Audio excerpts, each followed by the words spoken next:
au sommaire de matière grise. Ce sont les spectacles les plus dynamiques, les plus impressionnants et les plus stupéfiants de la nature. Certains clignotent, d'autres scintillent.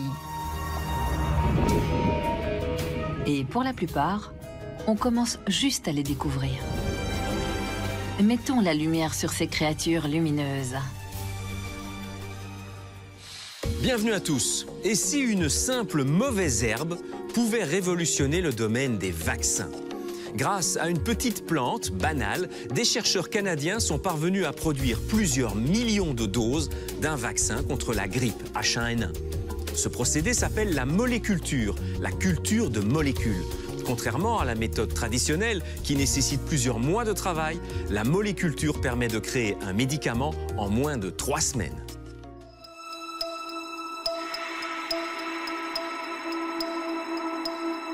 Voici une mauvaise herbe d'origine australienne. À première vue, elle est banale, sans intérêt. Et pourtant, cette plante peut nous protéger contre les pires virus et maladies. Elle s'appelle Nicotiana benthamiana.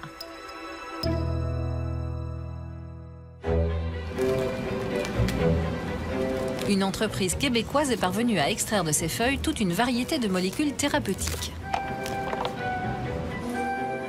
Grâce à cette mauvaise herbe, plusieurs millions de doses d'un vaccin contre la grippe H1N1 ont pu être produites. Elle a aussi permis la préparation des ingrédients d'un médicament contre le virus Ebola. C'est une technologie qui a un énorme potentiel, que ce soit pour la production de vaccins, que ce soit pour la production de protéines thérapeutiques. Elle permet une production plus rapide et on sait que c'est sécuritaire. L'engouement pour cette plante est impressionnant.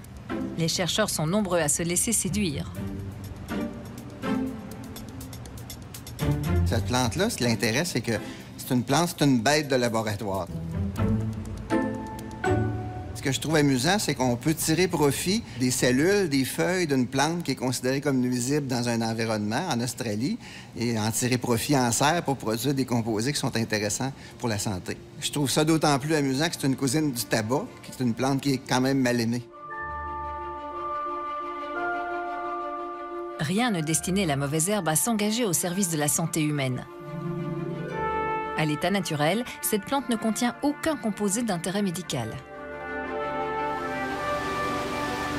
Mais les chercheurs arrivent à transformer ces cellules en des usines microscopiques capables de fabriquer des vaccins ou des médicaments. C'est ce qu'on appelle la moléculture, la culture des molécules. Pour arriver à leur fin, les moléculteurs ont besoin d'une complice, une bactérie dénommée Agrobacterium tumefaciens. Elle leur sert de messager. Sa mission, livrer un gène à l'intérieur des cellules de la plante. Ce gène est la clé du procédé. C'est lui qui contient la recette pour fabriquer une protéine médicale. Agrobacterium tumefaciens, c'est une bactérie du sol qui est présente partout, mais qui a cette propriété d'être capable de transférer un segment d'ADN à l'intérieur des cellules de la plante. Donc, nous, on l'utilise pour faire ce travail-là, de transférer. Donc, on l'utilise comme véhicule.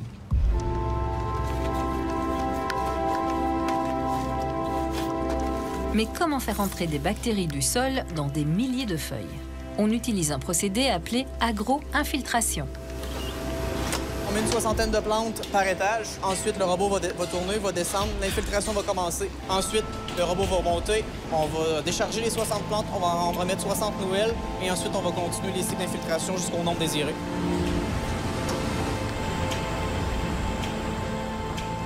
Concrètement, les plantes sont plongées tête la première dans ce bassin où se trouvent des millions de bactéries.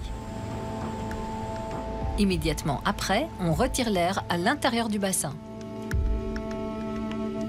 Une grande partie de l'espace à l'intérieur des feuilles, c'est de l'air. Quand on fait le vide, la feuille va donc perdre son air. Ensuite, on va supprimer le vide. La plante va alors retrouver sa forme initiale en aspirant la culture bactérienne liquide, un peu comme une éponge plongée dans l'eau.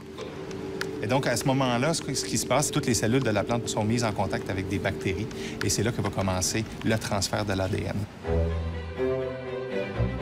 Dans le cas d'un vaccin contre la grippe, par exemple, on a d'abord introduit un gène du virus dans la bactérie. C'est ce gène qui va être transféré. La plante intègre ce morceau d'ADN comme s'il faisait partie de son propre bagage génétique. Elle se met alors à fabriquer de l'hémagglutinine, une protéine qu'on retrouve normalement à la surface du virus de la grippe. Dans les feuilles de la plante, les hémagglutinines se regroupent et forment de petites capsules qui ressemblent à s'y méprendre au virus de la grippe. Enfin, ces particules dites pseudo-virales sont isolées des feuilles de la plante, puis purifiées. C'est grâce à elles qu'on fabrique le vaccin. Lorsqu'on les injecte dans le corps humain, elles déclenchent une meilleure réponse immunitaire que les vaccins traditionnels. La forme de vaccin qu'on produit ressemble presque en tout point au virus lui-même, sauf qu'il n'y a pas de matériel génétique à l'intérieur. Donc, c'est pas virulent, c'est pas infectieux. Par contre, pour le système immunitaire, il est reconnu beaucoup plus fortement qu'un vaccin qui serait inactivé. Donc, c'est un vaccin qui pourrait avoir des meilleures propriétés. Mais le principal avantage de la moléculture, c'est sa rapidité. Fabriquer un vaccin contre la grippe à l'aide de plantes prend beaucoup moins de temps qu'avec la méthode traditionnelle qui utilise des œufs de poule. Fabriquer un vaccin traditionnel consiste à injecter le virus vivant sous chaque coquille d'œuf. Après une période d'incubation, les blancs d'œufs contiennent des millions de copies du virus. Il faut ensuite isoler et inactiver le virus copié avant de l'introduire dans le vaccin. Au total, cela représente 5 à 6 mois de travail. La production dans les plantes ne nécessite pas d'accès au virus. On a besoin d'informations seulement et d'une information quand même limitée. C'est le gène de l'hémagglutinine seulement qu'on a besoin. Donc, ça nous permet de réagir beaucoup plus rapidement. Lors de la dernière épidémie de grippe H1N1, l'entreprise a pu tester la capacité de la moléculture à répondre rapidement à la demande de vaccins contre une grippe pandémique. Le défi, produire 10 millions de doses de vaccins contre la grippe H1N1 en un temps record. La plante verte l'a relevé en seulement 19 jours. C'est des temps de production qui sont très, très courts, qui permettraient d'être beaucoup plus réactifs, par exemple, dans le cas d'une pandémie, mais aussi dans le cas de la grippe saisonnière, d'écourter les temps de production. Dans le cas de la grippe saisonnière, l'Organisation mondiale de la santé identifie chaque année, en février, les souches de la grippe qui risquent de circuler l'hiver suivant. Cela donne donc près d'1 an aux fabricants pour produire un vaccin traditionnel. Mais certaines années, l'OMS rate la cible. Les souches qui infectent la population ne sont alors pas celles qu'on avait prévues. Dans ce cas-ci, la petite plante pourrait donc aussi jouer un rôle décisif, par sa capacité à agir très vite. Chez l'humain, il y a plus de 2000 sujets qui ont reçu notre vaccin jusqu'à maintenant dans les différentes phases cliniques. Nos études nous ont aussi démontré que le vaccin était sécuritaire. Les chercheurs explorent déjà d'autres applications pour la moléculture, notamment la production d'anticorps contre certaines souches du virus Ebola. Les moléculteurs envisagent même de s'attaquer au cancer, en produisant des vaccins thérapeutiques ou des protéines utiles en chimiothérapie. La mauvaise herbe venue d'Australie peut se tenir droite et fière. Pourquoi donc les planètes donnent-elles l'impression de flotter dans l'espace? Quels sont les phénomènes qui entrent en jeu? C'est la question que notre petite curieuse, Maya, a bien envie de poser aujourd'hui à son copain Archie. Archie, c'est moi! C'est moi, Archie! Dis Archie, pourquoi les planètes flottent dans l'espace? Les planètes ne flottent pas dans l'espace, Maya. Elles donnent cette impression, mais en fait, elles tombent en permanence. Ça a l'air fou? Pas vraiment. Si je lâche cette balle, elle tombe à mes pieds. Logique. Si je lance cette balle, elle tombe aussi, mais plus loin. Et si je lui donne une vitesse encore plus importante, elle tombe encore plus loin. Mais le sol de la Terre n'est pas plat, puisque la Terre est ronde. Et ça donne un effet amusant sur la chute des objets. Si je prends un canon pour donner beaucoup de vitesse à ma balle, elle tombe ici. Avec un canon plus gros, elle tombe là. Et avec ce canon encore plus gros, si je donne une vitesse de 28 000 km/h à ma balle, elle va tomber, tomber, tomber, mais elle n'atteindra jamais le sol. On dira que ma balle est en orbite terrestre, comme la Lune. De la même manière, les planètes tombent aussi en permanence vers leur soleil. Mais heureusement, elles ne l'atteindront jamais. Et toi, Maya, tu m'atteins quand tu veux. Je te laisse, j'ai une autre ligne. Allô?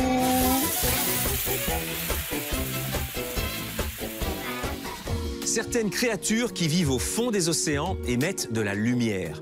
On parle de bioluminescence. C'est le cas de certains poissons effrayants, mais aussi de méduses et de plein d'autres organismes. Quel est le rôle de ces animaux? Et surtout, est-il possible d'utiliser ces processus pour améliorer le bien-être de la population humaine, y compris pour lutter contre certaines maladies? C'est le moment de nous plonger dans un océan à la fois obscur et lumineux.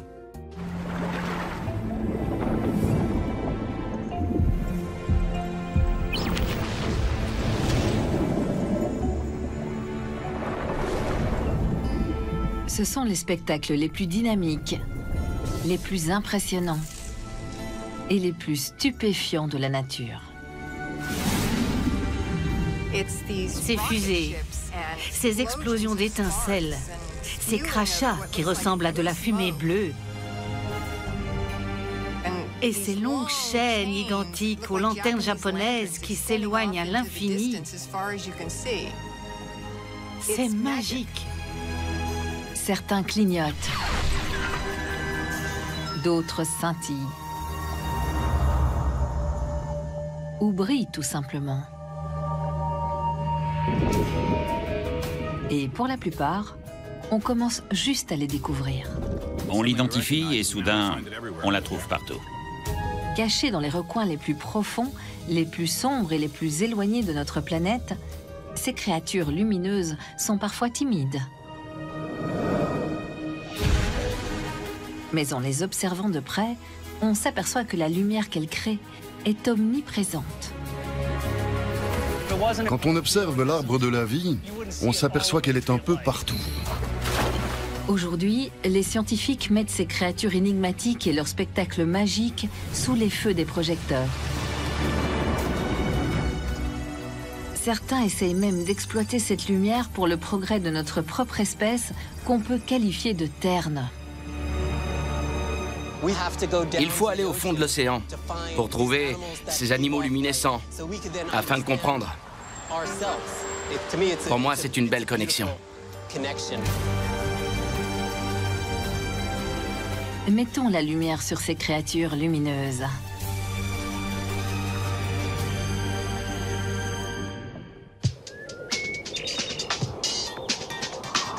C'est l'un des ingrédients essentiels de la vie. Nous absorbons son énergie. Nous réglons notre heure selon elle. Nous en avons besoin pour voir. La lumière est tellement précieuse pour nous les humains que nous la faisons durer toute la nuit. Imaginez un monde sans elle.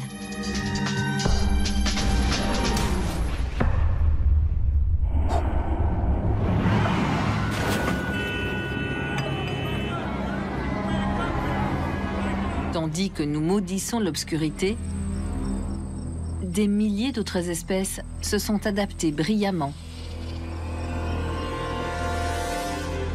sans brûler une once de combustible fossile.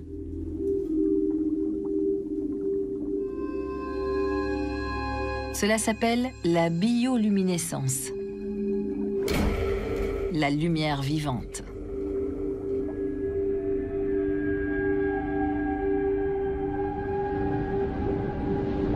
Des vers luisants aux lucioles, en passant par le plancton et les méduses, elles éclairent l'obscurité depuis des centaines de millions d'années. Quand on observe l'arbre de la vie, on s'aperçoit que la luminescence est un peu partout. Elle est partout. Comment survivre dans le noir? En créant de la lumière. Sur la terre ferme, quand tout s'obscurcit pendant la nuit, seules quelques créatures ont développé un mécanisme de luminescence.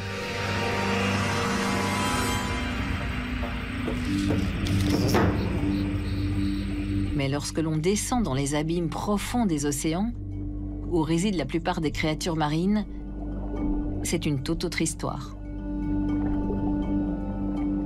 Dans cet univers, jusqu'à 90% des espèces vivantes brillent.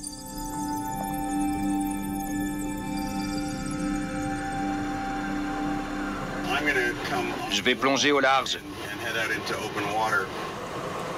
Appel à la surface, c'est Nadir. Nous sommes à près de 100 mètres de profondeur. Système de survie, OK. C'est pourquoi une équipe de scientifiques du Musée américain d'histoire naturelle de New York est venue sillonner les eaux sombres de l'océan du Pacifique Sud à la recherche de nouvelles créatures luminescentes. Je pars explorer. Elle s'est rendue à l'autre bout du monde, dans les eaux pures et reculées des îles Salomon, pour essayer de comprendre l'évolution des animaux luminescents et essayer de mettre leur lumière vivante à notre service. David Gruber est biologiste marin. À environ 100 mètres de profondeur, on entre dans une zone d'ombre où pénètre seulement 1% de la lumière. Tandis qu'on s'enfonce, on s'aperçoit que la plupart des créatures ont la capacité de clignoter, d'étinceler. Ils communiquent en produisant leur propre lumière. Mais la bioluminescence a beau être répandue ici-bas, elle est difficile à étudier, même avec un submersible. L'eau est trop sombre. Les distances sont trop grandes et la lumière émise par les animaux est trop imprévisible.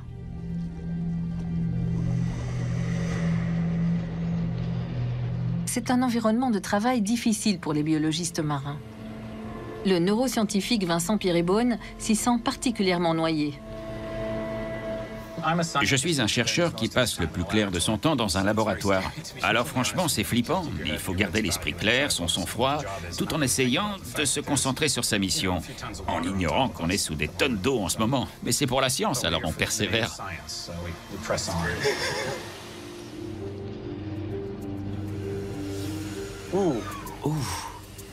C'est un photophore. Ce que les scientifiques cherchent à comprendre, c'est comment ces propriétés luminescentes sont-elles aussi omniprésentes dans les profondeurs océaniques. Et en premier lieu, pourquoi dans un monde rempli de prédateurs, des animaux consacrent-ils une telle énergie à briller et à se faire remarquer? Par exemple, des organismes minuscules appelés dinoflagellés s'allument à l'unisson dès que l'eau environnante est perturbée, épousant ainsi la forme de tout ce qui nage autour d'eux.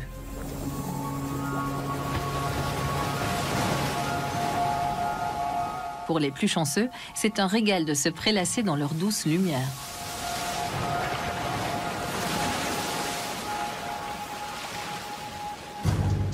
Mais pour les prédateurs de ces microbes, comme les crevettes, c'est comme si elles déclenchaient des capteurs de mouvement. À chaque fois qu'elles bougent, la lumière s'allume et indique leur position.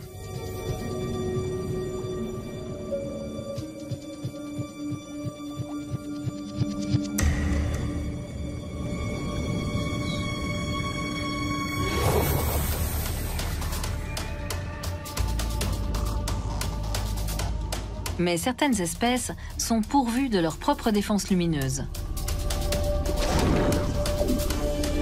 En cas de menace, elles projettent des faisceaux pour étourdir et désorienter leurs ennemis. Il existe de nombreux animaux qui émettent ainsi leur luminescence. Par exemple, elle sortira de la bouche d'une crevette, tel un dragon cracheur de feu, et aveuglera temporairement son prédateur pendant qu'elle s'échappera dans l'obscurité.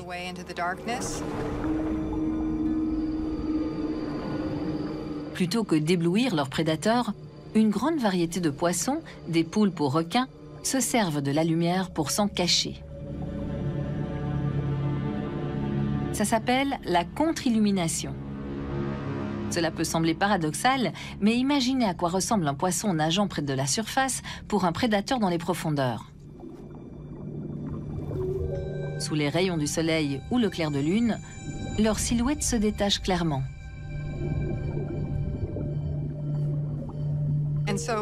Une multitude d'animaux dans l'océan produisent de la bioluminescence depuis leur ventre. Elle reflète parfaitement l'intensité et la couleur de la lumière du soleil qui traverse la mer. Quand la lumière apparaît, les animaux disparaissent.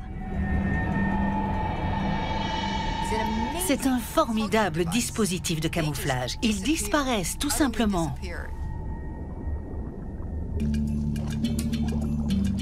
Mais la lumière ne sert pas uniquement à se protéger. De nombreux poissons l'utilisent aussi pour piéger leur nourriture, à l'instar de la créature bioluminescente la plus redoutable de toutes. Qu'est-ce que c'est que ça? C'est une beauté. Vous vous rappelez l'horrible baudroie des abysses dans le monde de Nemo? Je me sens moins bien, là. Ce leurre est conçu pour attirer un autre poisson. Il est alors assez proche pour être glissé dans sa bouche remplie de dents acérées. C'est un piège vivant. Leurre. Détecteur de mouvement. Et dispositif de camouflage. Tous participent à la bioluminescence qui illumine les profondeurs comme un Times Square aquatique. La bioluminescence était un outil qui se trouvait là et qu'on a décidé d'utiliser de plusieurs façons.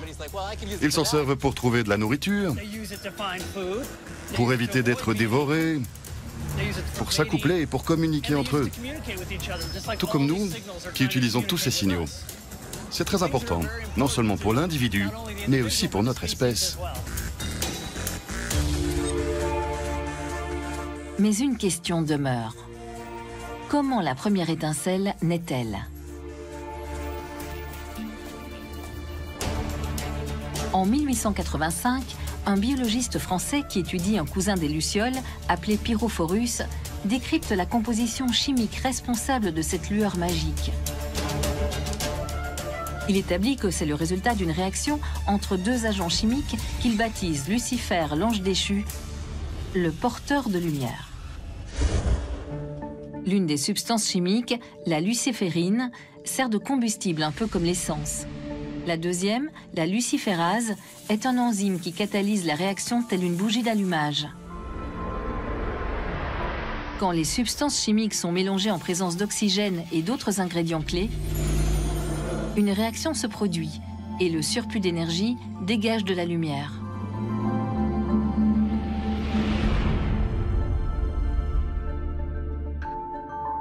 Au cours du siècle dernier, cette réaction luminescente a été observée partout dans la nature. Que ce soit à la surface ou en dessous des vagues. Ce qui indique la grande disponibilité de ces ingrédients.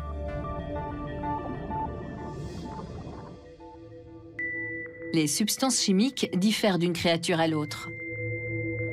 Mais le mécanisme de base reste le même. Que ce soit pour les mouches, les vers, les méduses, les poissons, les escargots et même les champignons.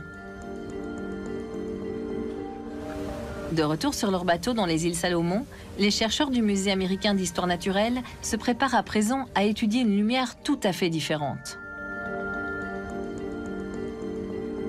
Contrairement à la bioluminescence des profondeurs, celle que l'on trouve en eau peu profonde ne produit pas de la lumière toute seule. Elle l'absorbe depuis une source externe, s'imbibe de son énergie et la ressort dans une couleur différente. Ça s'appelle la biofluorescence. Et quiconque a dansé sous une blacklight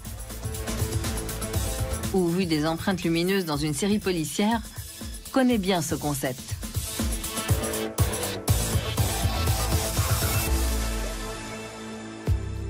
Les agents chimiques fluorescents ont une façon unique d'absorber la lumière. Au niveau de l'atome, la lumière projette avec force des électrons en orbite autour du noyau. Et lorsqu'ils retournent à leur état d'origine, quelques milliardièmes de secondes plus tard, les électrons émettent à nouveau cette lumière, à un niveau d'énergie inférieur, répandant une couleur différente. Les animaux fluorescents fonctionnent de la même manière. Mais leurs substances chimiques particulières, des protéines fluorescentes, sont intégrées dans leur peau et dans les autres tissus.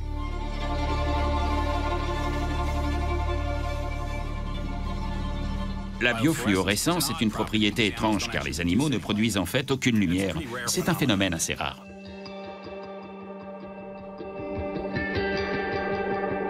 C'est parce que contrairement à la bioluminescence, la biofluorescence requiert des conditions spéciales. Elle a besoin des rayons du soleil pour produire de la lumière, mais pas telle qu'on les connaît à la surface. Quand ils touchent la Terre, les rayons du soleil contiennent toutes les couleurs de l'arc-en-ciel, comme nous le montre la lumière à travers ce prisme. Chaque couleur est le résultat de longueurs d'onde d'énergie variées. Mais quand la lumière atteint l'eau, ça devient intéressant. L'eau agit comme un filtre, et les différentes longueurs d'onde ne pénètrent que certaines profondeurs. Les grandes longueurs d'onde, comme les rouges et les orangés, s'estompent d'abord, suivies des jaunes et des vertes, pour laisser place à une étendue bleue. Et cette lumière bleue pure est le déclencheur parfait de la fluorescence. Selon leur composition chimique, les différentes protéines fluorescentes émettent des couleurs variées qui sont parfois difficiles à voir. Sans filtres spéciaux, la lumière visible peut la délaver. Cela explique sans doute pourquoi elle est restée aussi longtemps inaperçue.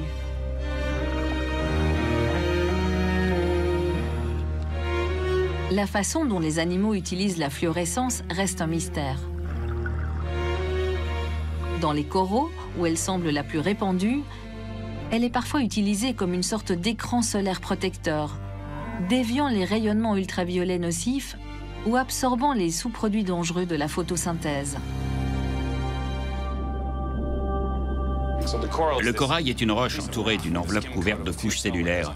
Celle-ci regorge de protéines fluorescentes. Ces animaux dépensent une grande énergie pour produire cette même couche cellulaire, d'où la question, pourquoi font-ils ça?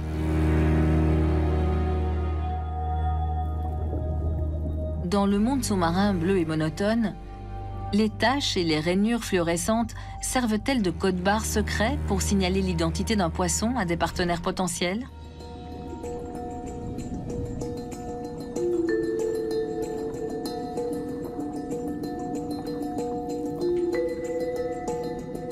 Cette idée est devenue encore plus convaincante lorsque les scientifiques ont regardé de près les yeux des poissons.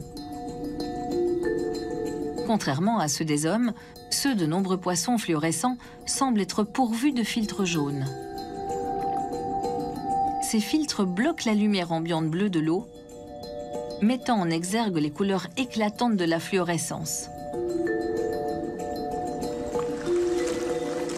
Ce monde, qui est resté caché si longtemps, est peut-être simple comme bonjour pour les poissons. Pour le neuroscientifique Vincent Pirebonne, la découverte de nouveaux animaux fluorescents est particulièrement fascinante. Impressionnant, punaise, c'est génial. Il est tout particulièrement intéressé par les protéines qui rendent le poisson fluorescent et espère pouvoir les utiliser pour illuminer des cellules nerveuses vivantes pour finalement établir une carte du cerveau humain. L'intérieur du cerveau est une boîte noire. C'est probablement l'un des instruments les plus extraordinaires de la planète. La capacité du cerveau humain n'a pas d'égal. Pourtant, nous avons une compréhension limitée de son fonctionnement. On est donc parti dans l'océan à la recherche de protéines qu'on pourrait placer dans nos cellules nerveuses pour les faire briller, ce qui pourrait nous permettre de comprendre les rouages du cerveau. Le travail initial commence avec une protéine fluorescente verte appelée GFP qu'on isole au départ de cette méduse. La protéine fluorescente verte est comme un petit réflecteur de vélo que l'on peut attacher à n'importe quelle protéine. Ensuite, on l'observe se déplacer en temps réel dans la cellule vivante. Pour ce faire, les chercheurs prélèvent le gène qui contient le secret de la fabrication de la protéine fluorescente verte et l'insèrent dans une cellule vivante. Une fois à l'intérieur, les cellules fabriquent la protéine. Et quand les chercheurs lancent une lumière bleue sur les organismes, les cellules ciblées deviennent vertes fluorescentes.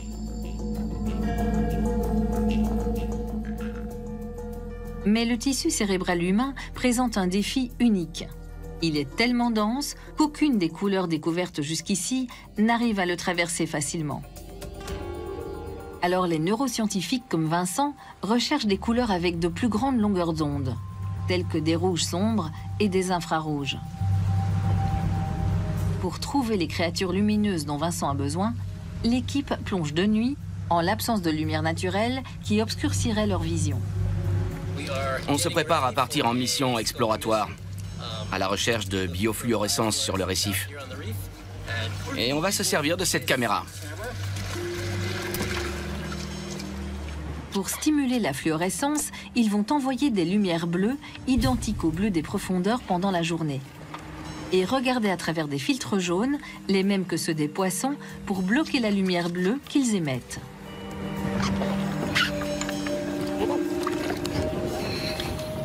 Allez, c'est parti.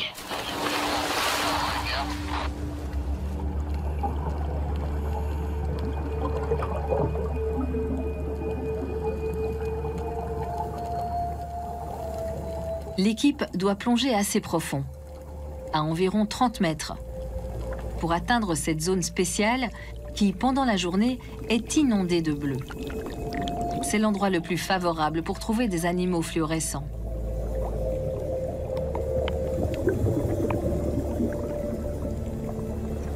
Le récif est spectaculaire, sous une lumière bleue. Mais quand les plongeurs regardent à travers leurs filtres, un monde différent apparaît.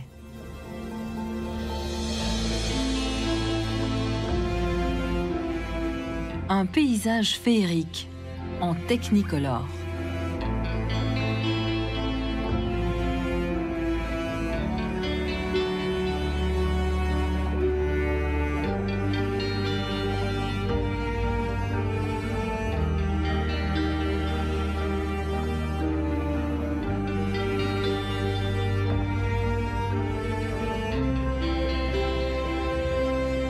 Vincent et David explorent le récif à la recherche de nouvelles sources de fluorescence. Ils s'intéressent tout particulièrement aux animaux rouges lumineux et ils sont en abondance ici. Mais les animaux rouges ne sont pas tous utiles. Certains ont besoin de plusieurs protéines pour produire de la couleur, ce qui les rend trop compliqués pour l'étude du cerveau. De retour au laboratoire sur le bateau, les chercheurs examinent fébrilement leur prise, simulant une fois encore l'océan bleu grâce à des lumières spéciales à travers les filtres jaunes. C'est quoi? C'est du corail mou, hein? Voyons là-dedans. Oh punaise, c'est super joli. Tout ce qui est prometteur est étudié de près sous le microscope. Ils isolent plusieurs spécimens verts intéressants, les photographient et les congèlent. Et puis, enfin. Et voilà. Du rouge. C'est beau. C'est exactement la protéine fluorescente rouge que l'on recherche. Les chercheurs sauront s'ils peuvent isoler les protéines fluorescentes rouges une fois de retour dans leur laboratoire sur la terre ferme. Le cas échéant, rien ne garantit encore qu'ils réussissent à en faire un outil utile à l'étude du cerveau.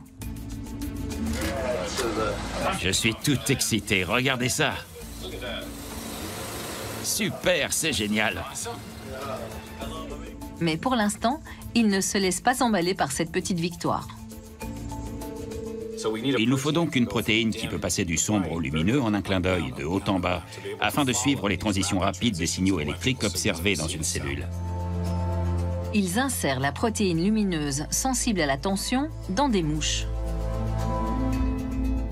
Et sous un microscope spécial, ils peuvent l'observer en train de penser. À chaque fois qu'un neurone s'active, la tension change, tout comme l'intensité de la lueur. Pour être honnête, c'est tout à fait fascinant de regarder le cerveau d'un organisme pendant son processus de réflexion et de l'observer en temps réel. contrairement aux scanners traditionnels qui mesurent l'activité du cerveau tout entier, ces flashs de lumière et de couleurs figurent parmi les premières images live de l'activité électrique des neurones individuels d'un cerveau vivant et actif, la base de tout comportement. Jusqu'ici, les chercheurs n'ont réussi qu'à visualiser une poignée de neurones, bien en deçà des quelques 86 milliards qui alimentent le cerveau humain.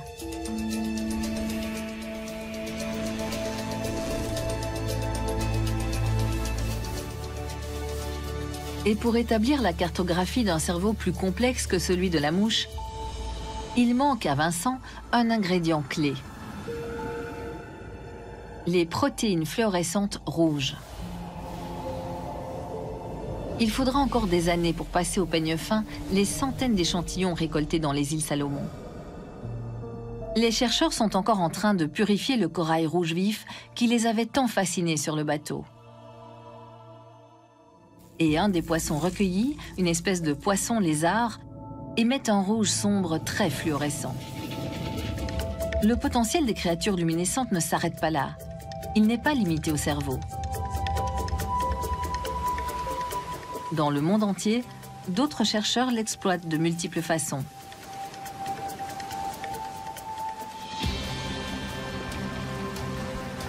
En Floride, Eddie Weider utilise les bactéries bioluminescentes pour faire la lumière sur la pollution. Plus il y a de pollution, plus les lumières faiblissent. Alors on a une mesure relative de la toxicité. Ailleurs, les scientifiques ont modifié les gènes des lucioles dans l'espoir de créer des arbres bioluminescents qui pourraient un jour illuminer nos villes. Un autre laboratoire a utilisé des bactéries marines pour produire une lampe sans électricité.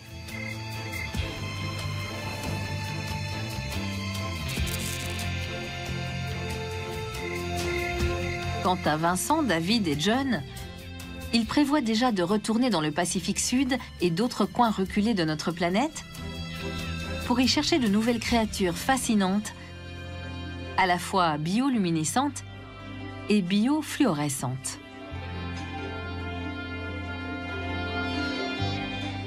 Nous commençons juste à éclairer ce mystérieux monde caché. Qui sait quelles merveilles lumineuses nous attendent? Mais grâce à ces créatures de lumière enchanteresse, l'avenir de notre espèce sera peut-être éclairé.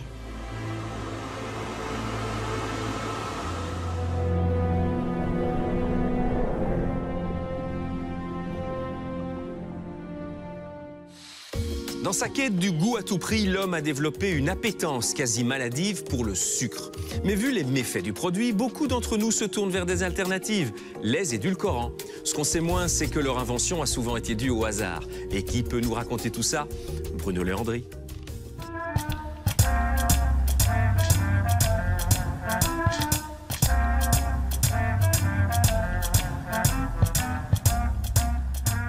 Bien sûr, le hasard aime bien aider les scientifiques en leur donnant parfois le petit coup de pouce au bon moment qui les mène à une découverte. Mais souvent, le hasard a bon dos. Qui fera la liste des découvertes importantes dues à la seule négligence des chercheurs? Tenez, si on ne prenait que la découverte des édulcorants de synthèse, on dirait plutôt que les chimistes sont des gros dégueulasses. Découverte de la saccharine. Fin 19e siècle, un chimiste américain nommé Ira Remsen bosse avec un collègue sur les dérivés de la houille. Le soir, il rentre chez lui sans se laver les mains et se met à table. Tout en causant, il prend un bout de pain et s'aperçoit que, tiens, il est sucré. Il n'y a rien de sucré sur la table, il n'a pas manipulé de sucre.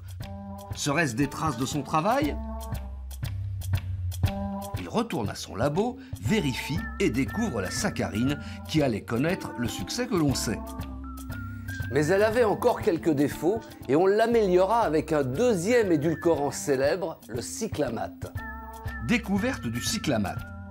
En 1937, un autre chimiste américain nommé Michael Zveda travaille sur la synthèse de médicaments antipyrétiques, c'est-à-dire destinés à lutter contre la fièvre.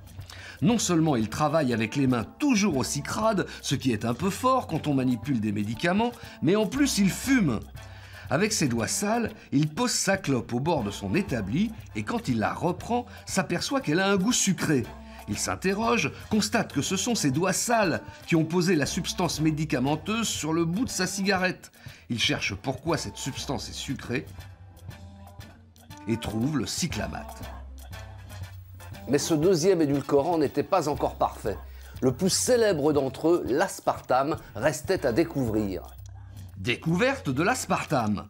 En 1965, un autre chimiste nommé Jim Slatters, encore américain, est lui aussi en train de travailler sur des médicaments, destinés cette fois aux ulcères gastriques, mais toujours sans se laver les mains. En pleine manipulation, il veut tourner les pages d'un carnet de notes, n'y arrive pas et, tout naturellement, passe son doigt sur sa langue pour mieux y parvenir. Vous avez deviné la suite. Moi, je mange du sucre normal, je n'ai rien découvert, mais au moins j'ai les mains propres. Enfin, normalement.